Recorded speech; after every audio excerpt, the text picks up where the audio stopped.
জামজুরি বাজারে আজ অনুষ্ঠিত হল গণেশ পূজা উৎসব। পূজার আনুষ্ঠানিক উদ্বোধন করেন রাজ্যের প্রাক্তন মুখ্যমন্ত্রী তথা বর্তমান সাংসদ বিপ্লব কুমার দেব। উদ্বোধনের পর তিনি পূজামণ্ডপ ঘুরে দেখেন এবং স্থানীয় মানুষের সঙ্গে কুশল বিনিময় করেন।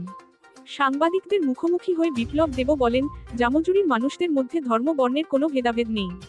হিন্দু, মুসলিম, কংগ্রেস, সিপিএম কিংবা বিজেপি, যেই হন না কেন, এখানে সকলের মধ্যে রয়েছে ভালোবাসা, স্নেহ, পারস্পরিক শ্রদ্ধা আর আদর যত্ন। তিনি আরও জানান, গণেশ পূজা শুধু ধর্মীয় অনুষ্ঠান নয়, বরং এটি সামাজিক সম্প্রীতির প্রতীক। এ ধরনের উৎসব মানুষকে একত্রিত করে, ভ্রাতৃত্বের বন্ধনকে আরও দৃঢ় করে। এদিন পূজা প্রাঙ্গণে বিপুল ভিড় জমে।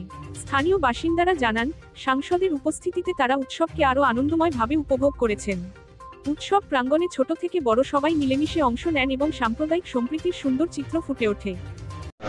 পূজা অর্চনা ভারতীয় কৃষ্টি সংস্কৃতির সবচেয়ে বড় উপহার।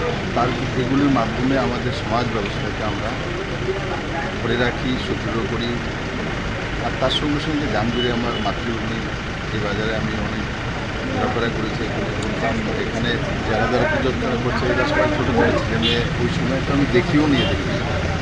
আজকে ওদের বাবার সঙ্গে আমি ঘুরেছি ফিরেছি, এরা এখন বড় হয়ে গেছে। তো পুজোতে এসছে, কিন্তু সবচেয়ে ভালো লেগেছে যে আমি যদি জিজ্ঞাসা করি ওর নন্দর ছেলে কোনটা, ওর শেখরটার ছেলে কোনটা, তো আসে। তো এটা আমার জন্য একটা বড় উপলব্ধি যে একসময় আমরা ছোটো ছিলাম তখন আমাদেরকে মানুষ ডেকে আনতো, আজকে আমি সেটা করছি। বিশেষ করে আপনার অতীতের কথাগুলি মনে হয়? হ্যাঁ, অতীতের কথাগুলি আপনার মনে হয়? হ্যাঁ, ও তো এই গ্রামের সঙ্গে তো আমার সমস্ত কিছু জড়িয়ে আছে।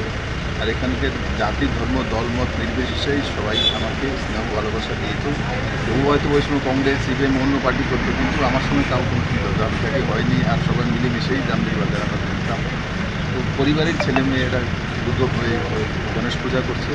আমি ঈশ্বরের কাছে প্রার্থনা করবো এদের ভালো ভবিষ্যৎ সুন্দর হোক। গণেশজির পূজা করছে যাতে আর্থিকভাবে উন্নয়ন হয়, সামর্থ্যবান হয়, সেটাই। ব্যুরো রিপোর্ট, জনতার বার্তা।